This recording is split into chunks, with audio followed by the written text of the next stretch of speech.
guys, we are going to do a quick chalk drawing. We're going to use the same background, middle ground, foreground rules. So we're going to start with a basic, very light yellow. These are just basic pastel, Sargent pastels that I have from school. Again, many of you may have really small sets of random pieces of chalk. You might even have sidewalk chalk. Right now, during this pandemic, we're going with the supplies you have. You might use crayons, markers, collage perhaps. That would be actually a really neat process to use for this. So I just have a 6x6 piece of paper, and I am going to start with my background first. Again, I'm going to measure how far down. I don't need to bring this whole thing down completely, so I'm going to make that little line division where the trees are, and then I'm also going to go ahead and make that very light blue kind of mountain water line that we're not really sure what it is. What's nice about chalk is you can blend it with your finger. Because you have oils on your finger, it's so super absorbent. It's like talcum powder. So there's a little bit of that gray in there as well. These chalks are going to be a little bit more difficult to build up the true color.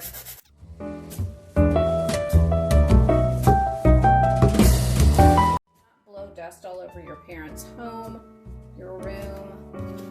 Not a good idea. You just don't want that kind of dust. I'm going to add a little bit of gray in here. I'm missing, like I said, some colors. I'm going to keep my really important colors out. I'm going to go over some of this with white.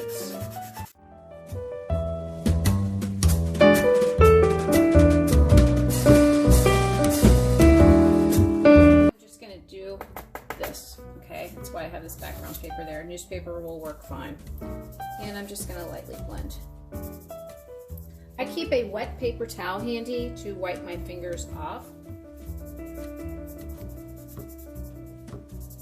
I don't want to blend it all together. I'm just gonna blend areas, and I'm gonna get rid of that white of that paper too. And if you know, I am using different fingers, so I'm trying to reserve fingers for certain colors.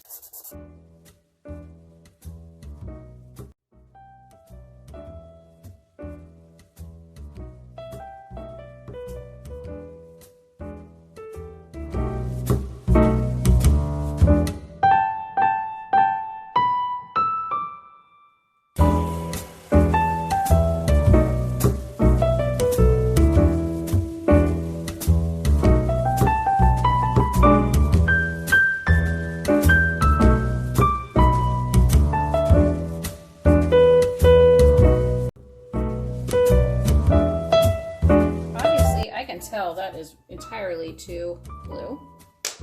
So I'm just going to go over it with a little bit of flesh color, which would basically be orange, which is an opposite complementary color. I have my color wheel here. Blue and orange are opposite colors. Opposite colors tone each other down. White is a tint. So I'm going to go in.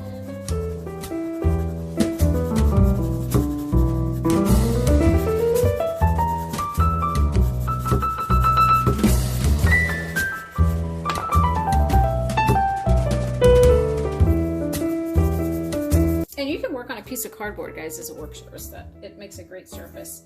So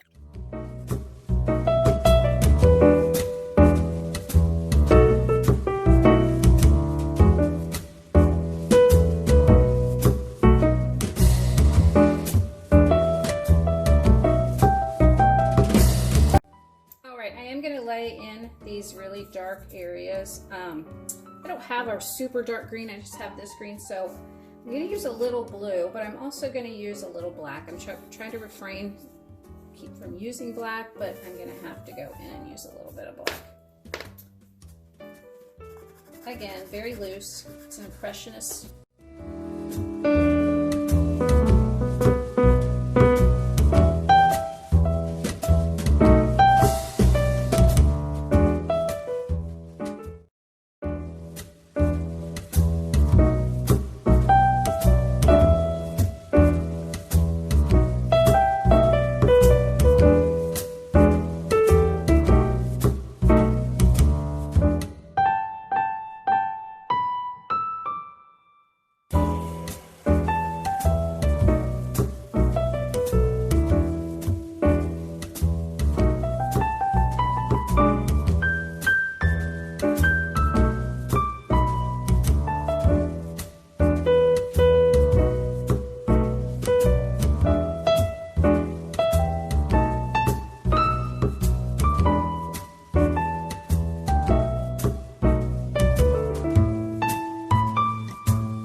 impressionist, we're studying the impression of light and its effect on color. You cannot have color without light.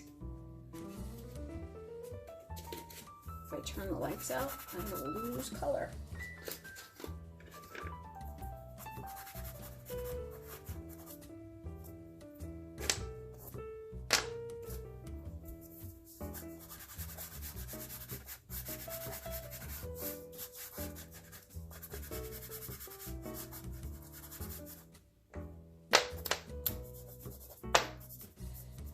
Notice I am not doing a lot of blending. I'm trying to keep my colors pretty pure. Now I'm going to go in with some really thin corners to go in and start laying in my trees, and I'm going to go in with a brown. I'm not going to go with black because that might just be a little bit too. I'm going to use my finger guesstimate, and I'm going to start about here. Again, I'm starting at the trunk, and then I'm going upwards. I'm applying more pressure at the bottom, and I'm applying lighter pressure at the top, okay? So I'm barely touching the paper.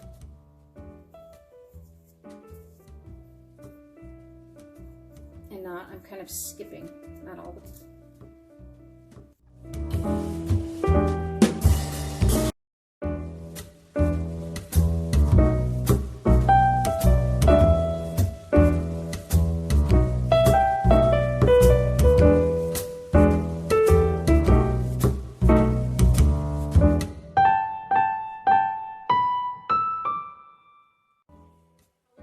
foliage of those trees.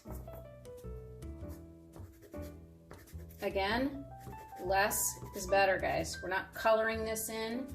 You're just making little marks. They don't have to be exactly replica of what you are looking at. You're just using this as your guide, kind of your impression of the Impressionists.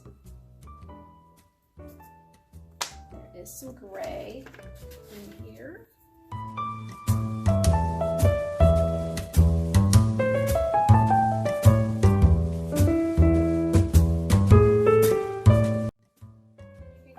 Forth and back and forth. Keep adding some touch-ups.